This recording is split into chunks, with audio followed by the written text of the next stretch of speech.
Studnik Aquatics here. I picked up some driftwood from a local lake, and then I got quite a bit of it. I have this piece here, which is really cool. This one has a lot of character too. And then I have this great big one here. And I went ahead and put them in a large container of water.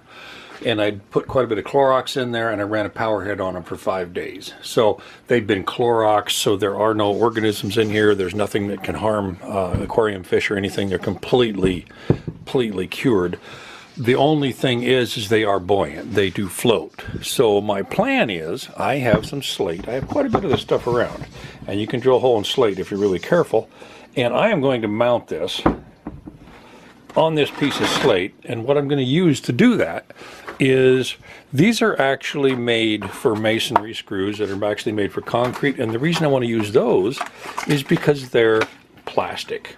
So what I'm going to do is I'm going to drill holes in the bottom of this. I might be able to use the holes I already have here, and I'm going to screw them into this piece of wood, and then I can set these in the bottom of that large aquarium in there that I'm completely redoing and going to freshwater for the first time ever.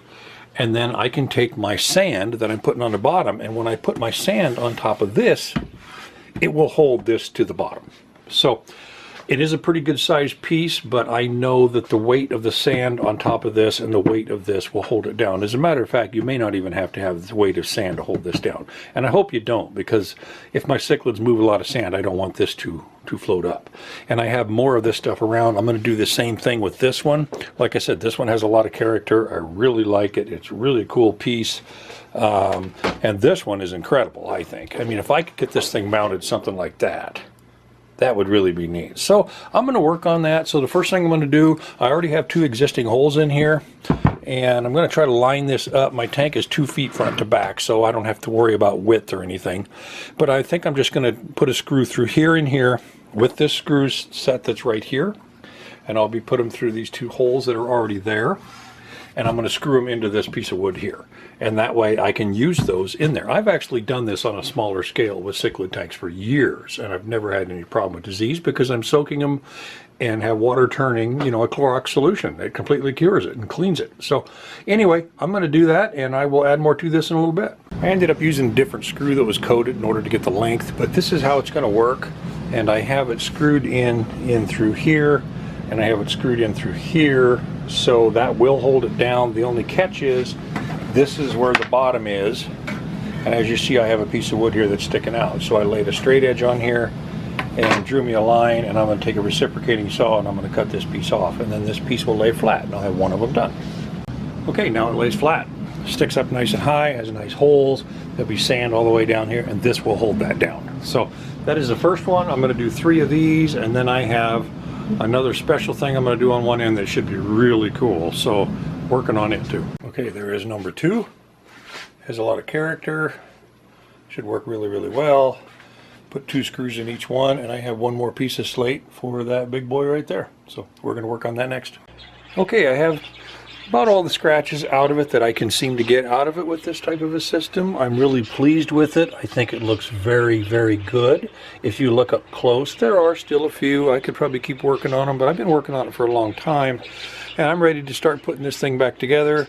I mentioned earlier that I actually messed up really bad, and I dropped this sump, hit the concrete, so you can see the cracks in it, and I have repaired it, siliconed it, glued it, and everything, so hopefully that is not going to be an issue. So what I'm going to start doing now is I'm going to take these 3 pieces, which have been Cloroxed, have been cured and everything, and I'm going to set them in there the way I want to set them in there. The other thing that I'm going to do is I collected this wood, and I spent a long time cleaning it up. It has been Cloroxed, it has been completely cured, and then I took a chainsaw and I cut off the back so it's flat.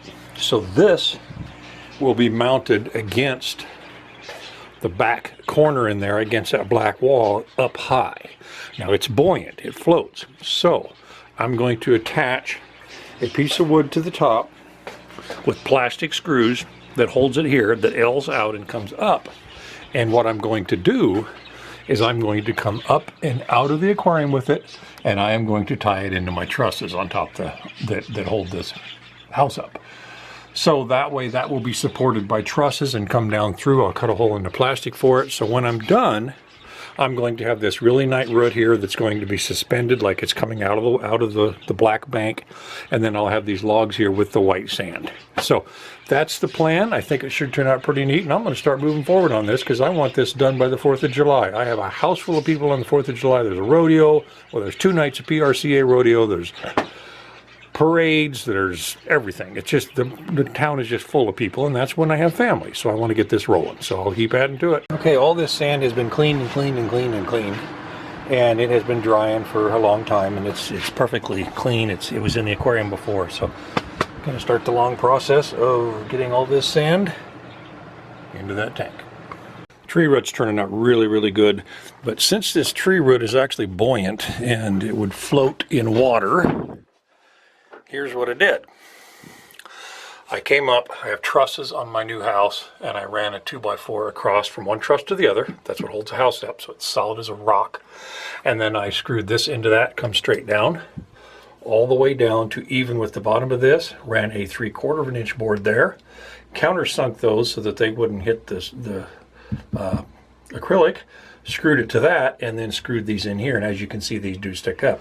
That's really not going to bother me any because they're not going anywhere, and they won't be in water because the water level's down here, and it still moved just a little bit. So I ran this board up and tied it into my facing board on my sill plate and got it screwed into the house up there, and then came down and screwed it to here. So now it's solid as a rock.